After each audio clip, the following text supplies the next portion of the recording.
예, 안녕하세요. 상상수월래 최영동 TV의 최영동입니다. 처음 인사드립니다. 예, 좀 그동안 많이 게을렀던 것 같습니다. 그동안 미루어뒀던 거를 좀 하나하나 좀 하다 보니까 좀 많이 좀 적어봤어요. 많은 일들을 좀 적어봤는데 그 중에서 가장 상단에 딱 적었던 게 유튜브 채널을 오픈을 해서 많은 분들과 제가 가지고 있는 생각 그리고 제가 가지고 있는 아이디어를 공유하기 위해서 정말 늦었지만 늦게나마 오픈을 했습니다. 앞으로 좀 꾸준하게 제작한 컨텐츠를 올려드릴 예정이고요. 주식 컨텐츠는 정말 무궁무진해요. 무궁무진한데 그 안에서도 정말 기본을 찾아가자. 그리고 정말 백투더 베이직이라는 개념으로 시황, 그다음에 업황, 업종, 그다음에 종목 등으로 좀 꾸밀 예정이고요. 뭐 간간히 꽁트라도 하나씩 찍어 올릴까 죄송합니다. 향후 정말 구독자 수가 좀 많아지면은 라이브 방송도 하고 싶고 그리고 그 라이브 방송을 통해서 뭐 분석 시간도 한번 가져보고 싶고요. 그리고 많은 이야기들을 한번 나눠보고 싶은 게 제 개인적인 운영이고요. 다양한 채널 안에서의 운영을 계획을 하고 있으니까 항상 관심 있게 지켜봐 주시기 바라겠습니다. 자, 앞으로 성장하는 채널로 키워보도록 열심히 한번 달려보도록 할 테니까요. 많은 관심 부탁드리도록 하겠습니다. 제가 이렇게 말씀드리니까요. 항상 밑에 하단에 나와 있는 구독과 좋아요 꼭 눌러주시기 바라겠습니다. 자, 그러면 이제 오늘 첫 번째 시간인데요. 오늘 첫 번째 시간인데 뭐 어떤 거를 얘기를 할까 고민을 하다가 오늘 7월 7석입니다, 여러분들. 7월 7석이고 세븐 원페어가 죄송합니다. 예, 7월 7석이기 때문에 시황 얘기를 하고 간단하게 몸을 풀고 그리고 우리 회원님들과 우리 구독자 여러분들과 함께 이야기들을 좀 하나하나씩 좀 풀어나가는 시간을 좀 가져보도록 하겠습니다. 자, 오늘 전체적인 시장에 대한 분위기가 어떻게 좀 진행이 됐는지 좀 체크를 좀 하셔야 될 것 같은데 일단은 좀 나쁘지는 않았다가 아니고 나빴어요. 나빴습니다. 일단은 간밤에 밤 사이에 있었던 뉴욕 증시도 많이 빠졌던 부분들, 뭐 소비 지표에 대한 둔화 부분들이 좀 나와줬고요. 그리고 차익 실현에 대한 매물까지 좀 출회가 되면서 피크아웃에 대한 논의라고 해야 되는 게 맞나요? 아니면 피크아웃에 대한 우려감들이 표출이 되면서 뉴욕 증시도 상당히 좀 불안정한 모습들을 좀 보여줬고요. 유럽 주요국 증시도 마찬가지로 하락으로 좀 마무리가 되는 그러한 그림들 그리고 경제 불확실성에 대해서 일제히 하락세로 좀 마감을 했기 때문에 국내 증시에는 좀 안 좋은 영향으로 출발을 했다. 거기에다가 정말 울고 싶은데 그냥 뺨을 한데 그냥 바로 걷어 올려버렸습니다. 질병관리본부죠. 중앙방역대책본부에서 발표한 내용들을 좀 따르게 되면 국내 신규 코로나19 확진자 수가 1212명입니다. 역대죠, 역대. 국내에서 이제 코로나19가 확진되고 나서 두 번째 많은 확진자 수가 좀 나온 상황이기 때문에 시장에서는 이러한 부분들도 마찬가지로 약간은 조금 뭐라고 해야 될까요?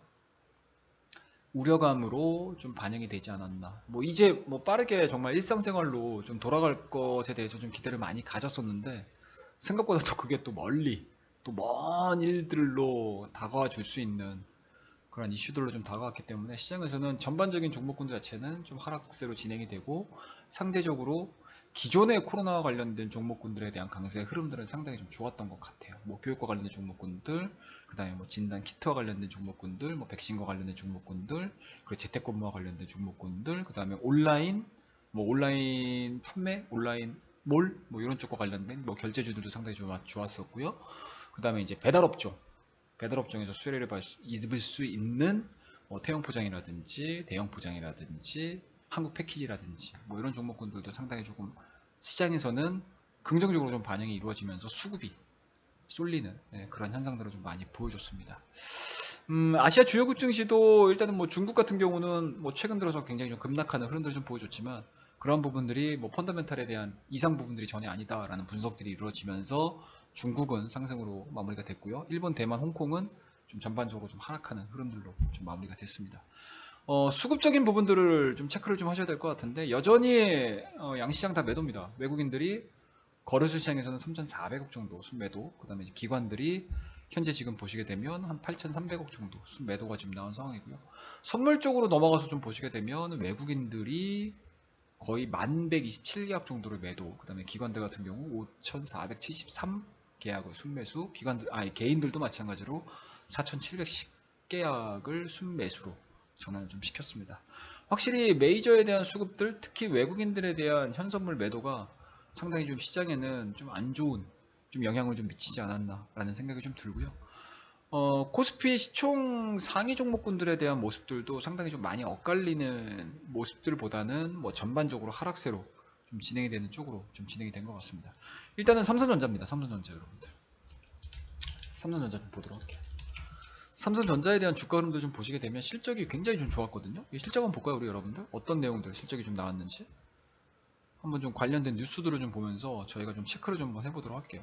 자, 삼성전자 뭘 해야 오르나라는 이야기들이 좀 나와요. 이 정도로 시장에서는 기대감들이 컸었고 실적에 대한 기대치들 그리고 실적에 대한 스토리들이 좀 나오게 되면 이 8만전자 지긋지긋한 8만전자 뭐 9만전자도 가야 될 거고 앞으로도 뭐 10만전자까지도 가야 되는 그러한 정말 발빠른 움직임들을 좀 보여줘도 부족한 판국에 여전히 8만원대에 대한 지지만 확인을 해주고 있는 그런 이제 답답한 흐름들 좀 보여주고 있습니다. 일단은 내용들을 한번 좀 보도록 하죠. 자, 이게 보시게 되면 88,000원 마감을 했고요. 이날 2분기 영업이익이 12조 5천억으로 잠정 짓게 됐습니다. 그리고 KB증권 같은 경우 부분별 영업이익을 반도체가 6조 9천억, 그리고 스마트폰 쪽이 3조 2천억, 그 다음에 가전 같은 경우가 1조 원 정도로 추정을 했다라는 부분들인데 고객사로부터 받는 일회성 이익도 한 8,400억 정도 포함이 됐습니다. 일단은 증권사, 그러니까 전체적인 이제 증권 시장의 컨센 자체를 13%가 넘는 그런 정말 완벽한 서프라이징 기록을 했는데 주가는 하락했다라는 거. 그러니까 앞서 반영하지 못한 눈높이만큼 주가에 반영이 되고 있다. 나가야 하지만 삼성전자는 다가올 미래에 대한 불안이 투자자들을 주저하게 만들었다. 이 내용인 것 같아요. 예, 하반기 반도체 시장에 대한 불확실성이 아직까지도 삼성전자에 대한 주가를 짓누르는 가장 큰 요인이다라고 보시면 좋을 것 같고, 그리고 실적, 그러니까 지수에 대한 피크아웃이죠. 예, 특히 이제 미국 증시 같은 경우는 전일 피크아웃에 대한 이야기가 드디어 나오기 시작을 했거든요. 뭐 그에 따라서 국내 지수에 대한 상당 부분들이 좀 막혀 있을 수 있다. 뭐 그렇다라고 하게 되면은 외국인들이 어디서 빠져나가겠어요? 뭐 삼전 정도에서 빠져나가겠죠. SK 하이닉스 정도에서 빠져나가겠죠. 현대차, 기아차에서 좀 빠져나가겠죠. 이러한 이제 시장 대표주가 이렇게 메이저 수급이 빠져나갈 때 다소 조금 불안정한 모습들을 좀 많이 보여준다라는 거. 많이 보여준다라는 거. 그러니까 지금 현재 전체적인 실적이 나왔음에도 불구하고 시장에 대한 평가 자체는 굉장히 좀 박하게 진행이 될 수 있다. 고로 삼성전자에 대한 어닝 서프라이즈가 향후 실적 발표를 할 수 있는 대형주들의 뭔가 이제 선 모델이 되면 안 되겠죠. 근데 그런 이제 우려감들도 있을 수 있는 상황들이기 때문에 이 삼성전자를 필두로 해서 본격적인 실적 시즌에 들어가는 과정에서 어닝 서프라이즈가 나왔다라고 해서 모든 종목이 막 피어 올라가거나 이런 흐름들은 좀 기대감들이 좀 많이 낮아질 수 있는 그런 상황으로 또 해석을 해볼 수가 있을 것 같아요. 물론 이거는 각각의 기업들의 실적 발표를 할 때마다 어떤 움직임들을 좀 보여줄지는 좀 체크를 좀 해야 되겠지만 이와 같은 논리들이 똑같이 적용이 되어 준다라고 하게 되면 상당히 이번 2분기 실적에 대한 기대치들보다는 좀 낮게 형성을 할 수 있지 않을까라는 우려감도 저 개인적으로 좀 가지고 있다라고 보시면 좋을 것 같아요. 좀 아쉽습니다. 자, 그리고 LG전자에 대한 주가 흐름들도 지금 보시게 되면 오늘 실적 발표를 했거든요. 네, 실적 발표를 했는데 영타가 잘 안 쳐져요. LG전자도 실적 발표를 했는데 실적 발표해주고 나서 2.94 거의 3%에 가까운 하락세를 좀 보여줬습니다. LG전자 가전의 힘 스마트폰 떼고 영업이익 1조 돌파 2분기 영업이익이 65.5% 급증을 했고요. 사상 첫 2분기 연속 1조를 넘어서면서 보복 소비에 대한 프리미엄 제품에 대한 불티 부분들 쉽게 말씀드려서 그동안에 실적들을 막 갉아먹었던 스마트폰 사업부 자체를 완전히 그냥 공중분해를 딱 시키고 나서 가전, 그 다음에 뭐 전장부품, 뭐 새로운 먹거리들을 찾기 위한 그러한 쪽으로 좀 변모를 해주고 있는 상황들이기 때문에 일단은 실적은 상당히 좀 좋게 나왔다는 거. 과연 그 이후에 3분기, 4분기 LG전자가 보여줄 수 있는 시장에서에 대한 기대치들이 과연 어느 정도 충족이 될 것인가에 따라서 현재 진행되고 있는 이러한 정배열 구간이죠. 예, 정배열 구간. 13만원대에 대한 장기, 그러니까 3월달, 4월달, 5월달에 대한 조정 구간으로 좀 마무리를 해주고 나서 최근 들어서 정배열의 초기권에 들어섰거든요.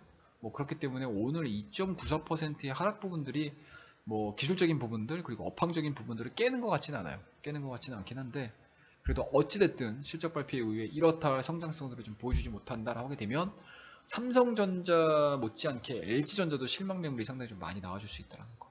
수급적인 부분들을 한번 볼까요? 오늘 어느 정도 창고에서 좀 나왔는지. 외국인들이 지금 29만 주 정도 순매도를 했고 기관들이 24만 5천 주 정도로 좀 매도를 했다라는 거. 그리고 이러한 매도 물량들을 개인들이 전반적으로 다 받았다라는 거. 뭐 이런 부분들 좀 체크를 좀 하셔야 될 것 같습니다. 뭐 전체적인 수급에 대한 비율들도 좀 보시면 아시겠지만 개인에 대한 수급 자체가 굉장히 비중 자체가 크다라는 거 보이시겠죠? 이 검은색 선이 개인들에 대한 모습들인데 그 밑으로 좀 보시게 되면 외인과 기관 쪽에 대한 흐름들. 뭐 최근 들어서 외국인들이 간헐적으로 매수를 좀 들어오긴 했는데 전체적인 장기운으로 봤었을 때는 매수보다는 좀 매도에 가까운 그런 흐름들을 좀 보여주고 있고요. 기관들 같은 경우도 마찬가지로 뭐 투신을 제외시키고 나서는 투신과 이제 보험 창구 제외시키고 나서는 그렇게 눈에 띄는 수급 주체들은 좀 찾아보기가 쉽지 않은 그런 내용들인 것 같습니다. 이런 종목군들이 좀 눈에 들어왔다라고 보시면 좋을 것 같고요. 뭐 그에 따라서 오늘 실적 발표 기업들에 대한 시장에 대한 평가 자체는 상당히 좀 박했다라는 거. 다소 좀 아쉬움이 좀 남는다는 거. 그리고 향후 뒤에 발표하는 기업의 어닝 서프라이즈도 생각보다는 조금은 이제 시장 반응이 좀 뜨뜻미지근해질 수 있을 수 있다 정도로 좀 해석해 볼 수 있는 그런 일들이 좀 있었습니다.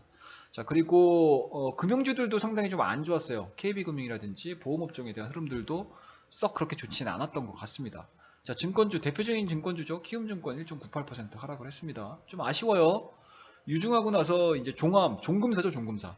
예, 종금사로 넘어갈 수 있는 뭐 자본 확충을 좀 어느 정도 좀 해줬는데 지수에 또 발목이 잡히면서 다시 한번 좀 올라갔다가 20일 전에 좀 하향 이탈시키는 음봉에 대한 흐름들로 좀 마무리가 됐기 때문에 조금 좀 아쉽다. 다만 최근에 보여주고 있는 저점 자체가 굉장히 좀 탄탄하게 좀 잡혀 있는 상황들이기 때문에 한 12만 원대를 하향 이탈시키지 않는다라고 하게 되면 여전히 키움증권이 나아가고자 하는 뭐 증권시장 그리고 그동안에 온라인 증권사에서 어느 정도 좀 한계를 좀 보여줬다라고 하게 되면 욕심이 좀 있는 것 같아요. 키움증권 같은 경우는 종금사로 나아가기 위한 더 큰 온라인 증권사에 대한 이미지를 탈피를 하고 개인들이 이용을 하는 증권사에 대한 부분들을 탈피를 하고 종금사 쪽으로 좀 넘어갈 수 있는 그런 날개를 좀 필 수 있는 뭐 그러한 날들이 좀 왔으면 하는 뭐 그런 종목이긴 한데 어찌됐든 오늘 전반적인 금리 인하 그 다음에 경기 둔화 그 다음에 피크아웃 뭐 차익 매물 뭐 이런 부분들이 전체적으로 시장에 영향들을 좀 미치면서 금융주들이 별로 안 좋았어요.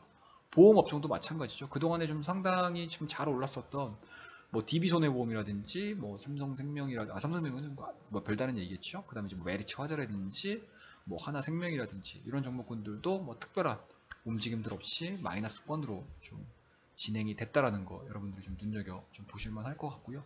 그 다음에 뭐 철강업종들도 그렇게 썩 좋았던 건 아닌 것 같습니다. 자, 포스코에 대한 움직임들도 일단은 마이너스권으로 좀 빠지는 모습들이고 물론 이제 캔들 자체는 양봉으로 좀 마무리가 되긴 했는데 일단은 단기 이평 자체는 지금 중기 이평선의 밑에 쪽으로 좀 잡혀 있는 상황들이기 때문에 시장에서 경기 회복, 경기 둔화 뭐 이런 쪽에서에 대한 거수기가 경기 둔화 쪽으로 딱 가버리게 되면 이러한 이제 원자재 관련 종목군들은 더 빠질 수 있다는 거 좀 보셔야 될 것 같고요. 그다음에 포스코 간판도 마찬가지로 살짝 좀 밀리는 모습들.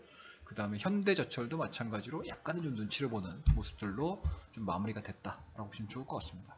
그리고 수급적인 부분들도 체크를 되게 많이 하셔야 되는데 최근 들어서 밀리는 과정에서 개인들이 굉장히 좀 많이 사요 지금. 20만 주, 22만 주. 그동안에 뭐 삼성전자, 뭐 SK하이닉스, 현대차, 기아차의 뭐 개인들의 매수세가 상당히 좀 강했었다라고 하게 되면 최근 들어서 철강업종에 대한 수급들도 되게 좋아지고 있어요. 개인 수급 자체는. 근데 좀 아쉽게도 외인하고 기관이 좀 더 사주면은 좀 탄력 있게 붙어야 되는데 최근은 원자재 가격에 대한 흐름들을 좀 보시게 되면 피크아웃을 찍고 나서 밀렸거든요. 밀렸다가 구리가 반등하면서 전반적으로 상승하는 그런 이제 그림들을 좀 그려줬었는데 여기서 이게 딱 멈춰버리고 다시 하방으로 흘러버리게 되면 철강주들도 좀 쉽지 않은 그러한 그림들을 좀 그려줄 수가 있어서 좀 주의가 좀 필요한 시점이지 않을까라는 걸 말씀드릴 수가 있을 것 같아요. 그 다음에 자동차 쪽 움직임들도 그렇게 썩 좋지는 않았던 것 같습니다. 자, 현대차 같은 경우도 마찬가지로 60에서에 대한 지지는 확인이 되고는 있긴 하지만 여전히 박스권 상단이죠. 한 24만원대 자체를 강하게 돌파를 시키지 못하는 흐름들이어서 조금 좀 안 좋아요. 근데 최근 들어서 현대차, 기아차 같은 경우는 미국 시장에서 연일 지금 성장세, 점유율 자체를 좀 넓혀가고 있는데도 조금 좀 아쉬운 부분들은 아무래도 이제 반도체, 쇼티지와 관련된 스토리들이겠죠. 이런 부분들이 아직까지는 좀 풀리지 않는 모습들. 그 다음에 뭐 성장성은 되게 좋은 것 같아요. 개인적으로 현대차 같은 경우는. 뭐 수소 부분들도 마찬가지고 전기도 마찬가지고 현대차가 10% 그러니까 현대차하고 기아차하고 합산을 해가지고 미국 시장에서 10% 이상 점유율을 가졌던 게 지금 역사상으로 두 번째거든요. 뭐 기존에는 이제 일본 쪽에서 문제가 발생을 해가지고 생산이 안 돼서서 일본 점유율은 빠지고 상대적으로 우리나라 현대차, 기아차에 대한 점유율은 올라가면서 10%가 좀 찍었었던 일들은 과거에 일들은 있었는데 요번 10%대 점유율은 상당히 의미가 크다라고 봐요. 의미가 크다고 봅니다. 그러니까 본연의 성장이겠죠. 기업의 성장, 그룹의 성장이라고 보시면 좋을 것 같은데 뭐 현대차가 그동안은 약간 좀 저가 쪽에 포지셔닝을 좀 잡았다라고 하게 되면 그냥 막 오랫동안 저가 이미지를 좀 탈피를 하는 데 있어서 요번 2021년도의 점유율 상승은 그러한 단추를 꼈던 그러니까 처음으로 계속 운영을 해왔었던 그룹은 운영을 하고 현대차, 기아차 운영을 하는 데 과정에서 정말 꿈에 그리던 결과물들이 좀 나온 게 아닌가라는 생각이 좀 들어요.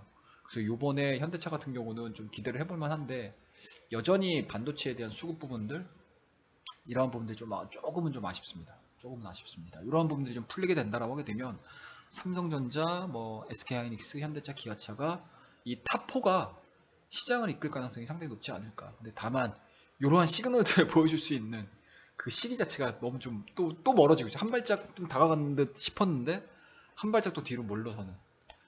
현대차, 기아차가 물러선 게 아니고 시장이 좀 물러선 것 같아요. 얘네들은 계속 앞으로 막 달려가고 있는데 시장이 딱 물러선 것 같아요. 자, 델타 변이 거기다가 피크아웃, 경기 둔화 뭐 이런 것들 그리고 테이퍼링 이슈에 대한 논의 부분들 이러한 부분들이 어느 정도 불확실성이 좀 해소가 이루어진다라고 하게 되면 현대차, 기아차 같은 경우는 좀 한 번쯤은 좀 매력 있게 좀 보고 있는 제 개인적으로 매력 있게 좀 보고 있는 종목입니다. 그래서 이러한 종목군들이 오늘 전반적으로 좀 밀리는 그런 부분들이었고요. 이렇게 하락하는 종목군들 중에서도 눈에 띄게 좀 올라온 종목이 있었어요. 많이들 좋아하시죠? 카카오. 야, 카카오 대단합니다, 여러분들. 오늘 2.22%의 좋은 흐름들로 좀 마무리가 됐습니다. 일단은 역사적인 신고가죠. 17만 3천원을 찍었던 이후에 그동안에 좀 많이 올랐다라는 부분들, 그러니까 그만큼 이제 상승 탄력도에 대한 부분들이 감소가 이루어지면서 주가에 대한 부분들이 가격 조정이 아닌 기간 조정으로 빠져버리는 흐름들을 좀 보여줬고요. 뭐 오늘 같은 경우는 비대면과 관련된 종목군들, 그러니까 작년도 3월달, 4월달에 보여줬었던 비대면 관련주들에 대한 주가 상승, 그러한 분위기 자체가 오늘 하루에 그냥 다 나왔던 것 같아요. 일단은 뭐 오전장에는 가장 먼저 움직였던 게 뭐 키트, 진단 키트, 그 다음에 또 움직였던 부분들을 보시게 되면 또 어떤 게 움직였죠, 여러분들? 뭐 택배와 관련된 업종들 상당히 좀 좋았었고요. 그 다음에 뭐 온라인 학습과 관련된 종목군들도 상당히 좋았었고요. 그리고 장 막판 들어서는 재택근무와 관련된 종목군들도 상당히 좀 움직이면서 시장에서 이렇게 돌아갔던 것 같아요. 작년도에 보여줬던 강세 섹터들, 강세 테마들 싹 다 돌아가는 그런 흐름이었기 때문에 오늘 코스피 시장 쪽에서의 비대면 대표주라고 할 수 있는 카카오, 네이버, 그 다음에 뭐 2차 전지 관련된 종목군들 중에서는 뭐 삼성 SDI에 대한 움직임들도 상승으로 좀 마무리가 됐다라는 거 여러분들이 좀 눈여겨보시면 좋지 않을까라는 걸 말씀드릴 수가 있을 것 같아요. 자, 일단은 종합주가지수는 여전히 가격 조정에 대한 스토리들보다는 기간 조정에 대한 스토리가 진행이 되고 있고요.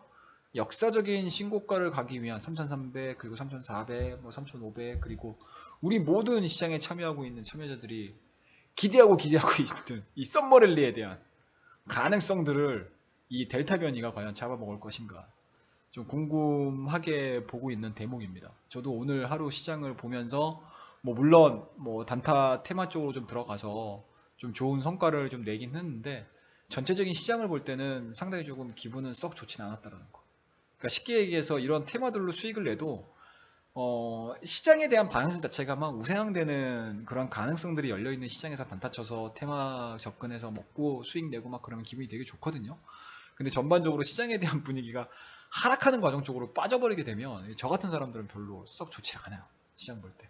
그러니까 앞으로 뭐 테마 뭐 어떤 게 뭐 나올지는 모르겠지만 또 하나의 테마, 또 다른 테마, 또 다른 테마, 뭐 매일매일 테마들이 굉장히 좀 빨리 진행이 되는 과정에서 시장 자체도 같이 움직이면서 테마들이 움직여주게 되면 매매하기가 상당히 수월한데, 지금과 같이 하락하는 과정에서 뭐 테마들만 우후죽순으로 움직여버리게 되면 현금 비중 관리하기도 되게 힘들고요. 그리고 종목, 기존에 갖고 있었던 종목군들이 뭐 다 테마가 아니지 않습니까? 다 테마가 아닌 상태이기 때문에 주가들이 밀린다고요. 근데 이 밀리는 종목들이 다 좋은 종목들이에요. 근데 시장의 영향을 받다 보면 종목들이 밀릴 수밖에 없거든요. 그러면 여기서, 그러니까 시장에 대해서 많이 경험을 해보신 분들 같은 경우는 이 종목 버텨.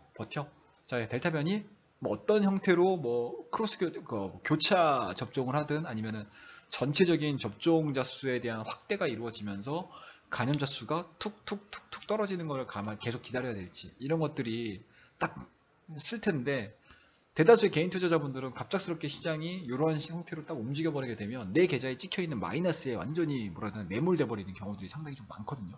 그리고 불안감을 굉장히 좀 많이 가져요. 불안감을. 앞으로 벌어질 일에 대해서 좀 합리적으로 생각을 하시면 좋은데, 그러한 부분들을 좀 잊어버리는 우를 좀 많이 범하는 시장이 바로 이런 시장들.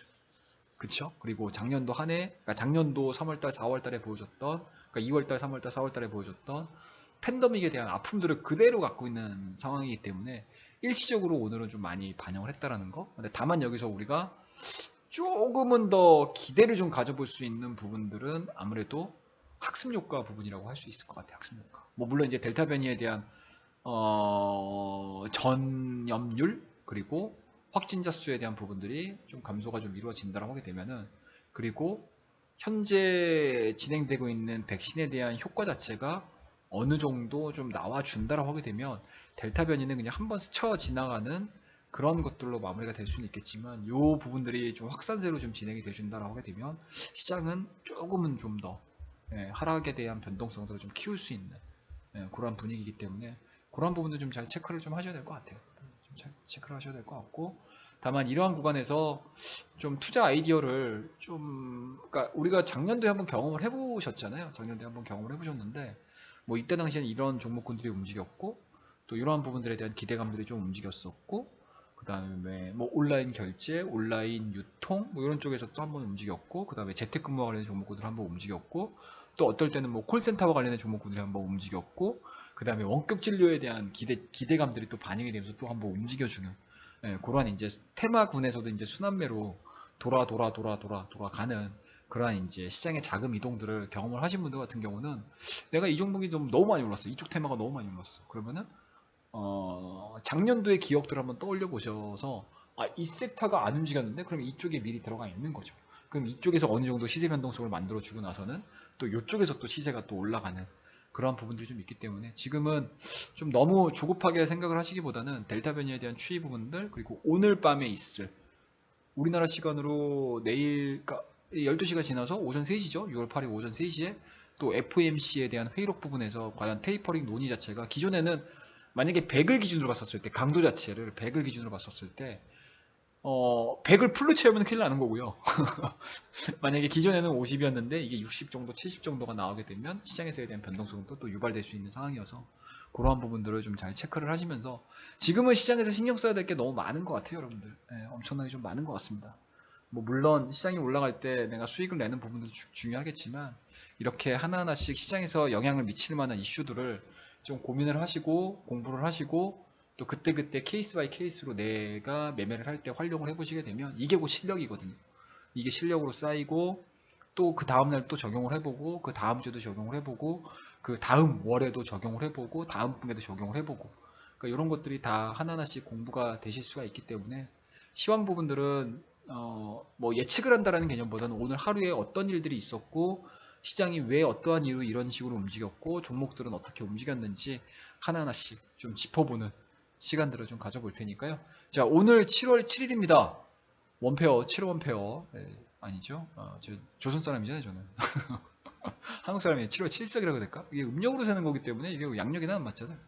7월 원페어라고 하겠습니다. 7월 원페어. 오늘 코스피 시장에 대한 마감 시황은 이 정도로 하고요. 다음 시간에는 뭐 인사말 다 빼고 코스피, 그 다음에 코스닥 마감 시황까지 컨텐츠를 제작을 하도록 약속을 좀 드리도록 하겠습니다. 자, 그러면 이제 오늘 컨텐츠는 이 정도에서 마무리를 하고요. 다음 시간에 더 좋은 이야기들, 그리고 다음 시간에는 어떤 컨텐츠로 여러분들과 또 이러한 이야기들을 좀 할지 기대해 주시고요. 들으셨던 분들은 구독과 좋아요, 알람 설정까지 꼭 부탁드리도록 하겠습니다. 자, 그러면은 상상수월래 최영동 TV의 최영동 여기서 물러가도록 하겠습니다. 감사합니다.